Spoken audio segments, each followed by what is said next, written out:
mature, real, strong love. He's a poet as well.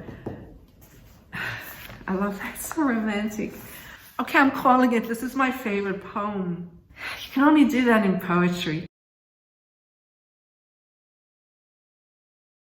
Hi, okay, number 3. Wow, okay.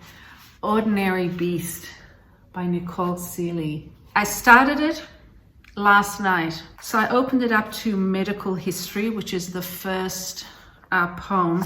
I'll show you, I've written so much, and there's also a red wine stain. And my initial reaction coming after the last 2 books was, it's so simple to read. It's so accessible. And I guess after those 2 books, especially Lurex, I was in such a mindset that in comparison, I felt really let down by this. I sort of felt like, well, it's almost prose, really. This morning, I took another look, and I realized how very mistaken I was. You come to each book as you would when you're meeting a new person. And I guess, you know, I've got 3 people in the party now, and I've met 2 of them, and they was somewhat similar, you know, British and older, and from, I guess, a certain tradition. And here we have Nicole Sealey with her first poem, Medical History. So I reread it, and I realized how much depth there can be in a deceptively simple number of words on a page. It's in the opposite end of the spectrum from the autobiography that really, you know, the 4 or 5 lines that started Lurex, you know, please add your biography here or some such. That Denise Riley did that in a very cryptic manner, and not the same thing here with Nicole Sealey. The complexity comes with clarity, which is really very unexpected, you know, very unexpected at this point of my reading. I'll quickly read it. Medical history. I've been pregnant. I've had sex with a man who's had sex with men. I can't sleep. My mother's mother had asthma. My father had a stroke. My father's mother has high blood pressure. Both grandfathers died from diabetes. I drink. I don't smoke. Xanax for flying. Propranolol for anxiety. My eyes are bad. I'm spooked by wind. Cousin Lily died from an aneurysm. Aunt Hilda, a heart attack. Uncle Ken, wise as he was hit by a car as if to disprove whatever theory toward which I write. And I understand the stars in the sky are already dead. Don't know if you see what she's doing there. Well, she's doing so many things, which on first reading are really not apparent. Her family, the society in which they live. It's a sonnet. I've been pregnant. I've had sex with a man who's had sex with men. I can't sleep. So mostly pentameter, asthma, stroke, high blood pressure, dying from diabetes. In the mix, she has, I can't sleep. In one sense, it's like she's ticking it off the list, you know, when she's, you know, sitting in the doctor's waiting room. On the other hand, she is emphasizing that she's talking about a more personal family relationship. So she's bringing us in, taking us out, bringing us in, taking us out of all the different parts of her life, her sex life, her daily living, her parents, her grandparents, general health issues, again back to the psychological, like emotional health, and then a few, Spooked by Wind, a little bit of a triviality, Cousin Lily, Aunt Hilda. It's lulling me into thinking about my own family. And then we get to Uncle Ken.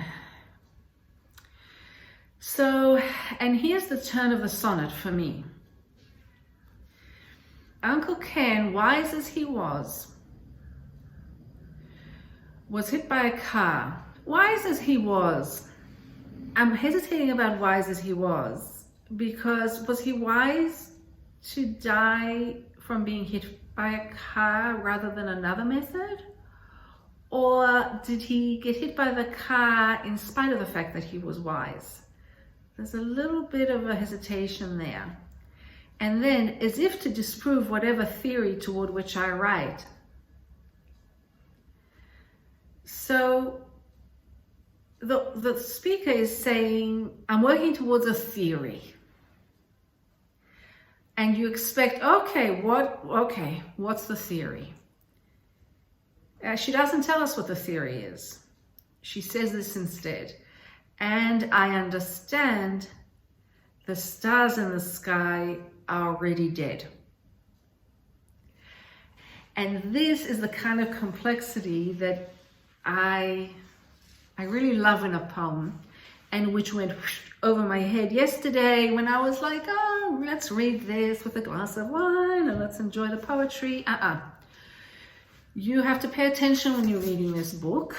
Now, she has notes in the back of her book, and I love notes. And I think these are the best notes ever, because they really respond to the questions that I had. She says in medical history notes, though the last line of the poem suggests otherwise, the stars in the sky are most likely not dead. The distance between the stars and us is so great that we can only see the brightest stars, which is to say, the most alive. First of all, her understanding of what the stars are in the sky is wrong, and she says so. So is her understanding of herself, her medical history, and her family wrong? What about what she says about the stars that we only see, they're so far away that we only see the bright ones? Is she saying something about the society she lives in? She was born in the American Virgin Islands. She's Black. Black Americans don't have as good healthcare. They have limited access. There's a lot of entrenched racism, systemic racism that really leads to them dying, and not dying only by quote unquote natural means. And I think, when I come back to Uncle Ken, wise as he was, a Black man walking the white streets of an American town is not safe. Okay, hi, it's the next morning, so what's today, Friday, so it's Friday morning around 7:20. So what I do is now I find that I subconsciously work on these poetry books as I sleep. I wake up, I immediately have all these ideas come to my head, I write them down immediately in my notebook, and let's see what I wrote as soon as I woke up. The role of complexity and opacity as compared to or together with clarity and I guess accessibility, for want of a better word. I've been thinking about all of those and realizing that they also are on a spectrum. It's not enough to say, you know, that a Lurex is opaque or esoteric. And it's not enough to say, oh, Sealey's work, you know, Ordinary Beast is accessible. It is and it isn't. I would say definitely Ordinary Beast is, on first reading, even second reading, much more accessible than, for example, Lurex. I'll just compare them just because, you know, that's the last one I read. But, you know, I could have, everything I picked is by chance. So this is just chance. But the thing is that once you read the accessible poem, you read it quickly and you feel a certain satisfaction. And then you reread them and you realize that it's almost in a way, it's a pleasurable trick. It's a pleasure to be tricked by Nicole Sealey, because she brings you into the poem on the pretext that you'll get this, guys, you'll get this, you'll understand it. It's really not that hard. But once you're in, once you're immersed, once you're invested, she slowly but surely introduces you to opacity and complexities. And I really was surprised by that, B, enjoyed that a lot. And now I want to bring up again the idea, as I wrote down here, who is the poet writing to or for? And I brought it up, I think with the two previous poems. I think with Duffy, I was very much aware of, you know, her talking about being a poet laureate and her trying to please a lot of different people. And Riley sometimes seems to be truly writing for herself and her own enjoyment. Sealey, I think it feels to me, and again, this might change, but it feels to me like she's writing for people who have had similar experiences to her, so that they can get this several things from her poems. A sense of community, a sense of understanding, a sense of possibly comfort. I think a sense of empowerment. It's important for her, I think, to think of the reader in a way as having that a somewhat similar experience. There's one poem, Candelabra with Heads, is extraordinary. Sealey's doing a lot of very interesting, quite original things in this poem. So go to the notes, and it says that the poem is written in a form created by the author called obverse. The poem's second half is written in the reverse order of the first, and the last line is the thesis question of the poem. And it's an ekphrastic poem, so it is it's inspired by a sculpture by Thomas Hirschhorn called Candelabra with Heads. It's really, I mean, that's what's in the notes, but it's really more than that. A similar form, but not the same form. I noticed, and I talked about it in the video about Ocean Vuong and Vuong Shire. They each have a poem in their respective latest books that does that has a narration of trauma, and then the latter half of the poem reverses that, and you go back in time. I felt that my experience with Candelabra with Heads was really quite different. There's something in the craft that Nicole Sealey uses here that makes it much more. It didn't feel like you're going back in time to me. It felt like revisiting emotional states. And I don't know how she did it, but it does not bring that more surface level relief that I found in Vuong Shire's poem and Ocean Vuong's poem. I'll have to remember to put there to somehow try to link to their poems if possible. I'll definitely in the comments mention the titles of those poems so that you can look it up if you have the books. But I'm sure if you have the books, you'll remember. Now this is different. There's no relief in this poem, and the speaker is not reversing and repeating so as to get out of a situation or erase a situation. It's actually emphasizing it and revisiting it, and it's very hard to accept emotionally. And then she takes it a step further. So then Sealey takes it a step further, and on page 55, which is almost at the end of the book, she writes, "In defense of Candelabra with heads." And it's really, here I'll show you. As you can see, my first reaction was just a huge exclamation mark.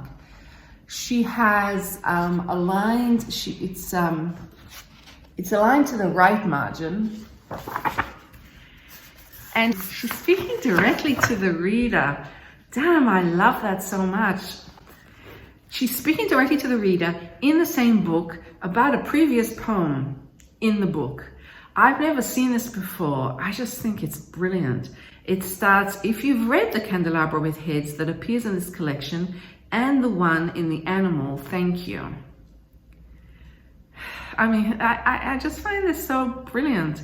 By the way, the animal, I believe, is her chapbook. I thought this was her second book. It's not, it's her first book. She did have a chapbook, which is basically a small book, but in any case. "The original, the one included here, is an example, I'm told, of a poem that can speak for itself, but loses faith in its ability to do so by ending with a thesis question."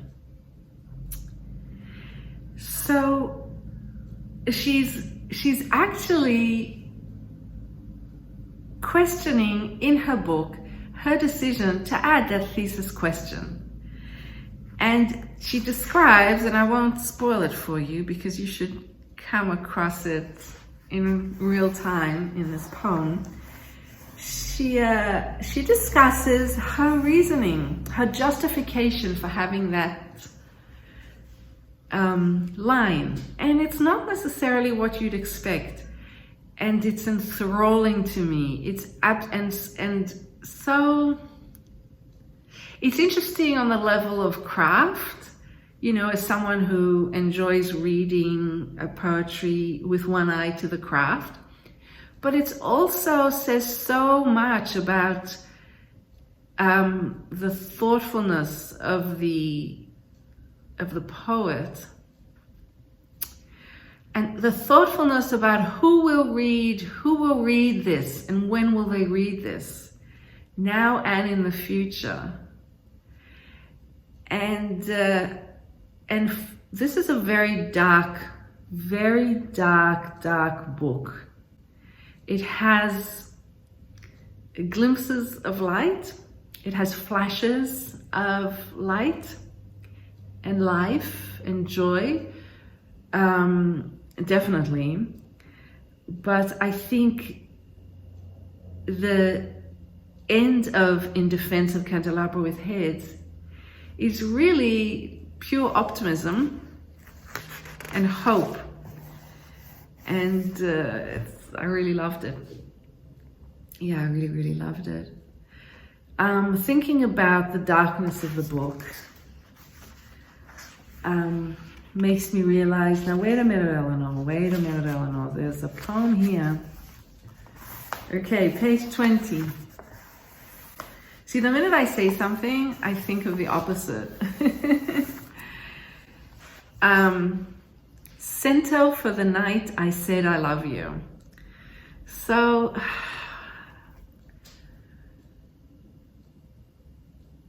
I can't think of, I mean, not that I've read that much, but are there famous poems that celebrate love, mature, real, strong love that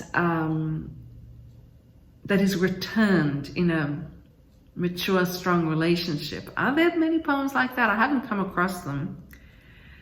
My reading of Center for the Night I Said I Love You is colored by the fact that I noticed, I love looking into poets' biographies. It's my version of like People magazine that, you know, like you might read, you know, you're at the hairdressers and, you know, well, in Australia anyway, they still sometimes have People magazine. And you're reading all the gossip and you see, oh my gosh, she's fallen in love with, you know, this celebrity has fallen in love with this person. And oh, it's like, so, oh, okay. So I see at the beginning, for my parents, for John, okay. So, and then I see, oh, I look it up and she's married to John Murillo, I think is the way you pronounce his name. He's a poet as well. I love that, so romantic. I mean, we need romance. We need romance. And where is it better to have romance really than in poetry? And why not between two poets who are working today? I love it. So that also colored my Elizabeth Barrett Browning and Robert Browning. Maybe there. Anyway, put it in the comments if you can think of other poems that celebrate beautiful love relationships. Yeah. Starts, today, gentle reader, is as good a place to start. But you knew that, didn't you? I love poems that talk directly to me as the reader. I'm a sucker for it. What do you want? Call me cheesy, I don't care. Then let us give ourselves over to the noise of a great scheme that included everything, that indicts everything. Let us roam the night together in an attempt to catch the stars that drop. I'm here for it. I'm here for it. I love it. This is a it's sort of like an edgy sentimentality. I actually like it more than like Age of Limons, actually. White clouds against the sky come humming toward me, one closely resembling the beginning of a miracle. There's the moonlight on a curved path, lighting the purple flowers of fragrant June. I dreamed him, and there he was, silent as destiny, lit by a momentary match. Men are so clueless sometimes, like startled fish, living just to live. We are dying quickly, but behave as good guests should, patiently allowing the night to have the last word. And I just don't know, you know, I never had a whole lot to say while talking to strange men. It continues. It mentions his name, called John, a name so common as a name sung quietly from somewhere, like a cry abandoned someplace in a city about which I know. It's quite a long poem. It's double-spaced, which I really adore. Okay, I'm calling it. This is my favorite poem. This is my favorite poem in this book. I'm going so far as to say it's my favorite love poem that I've ever read. I'm not sure yet, but I love it.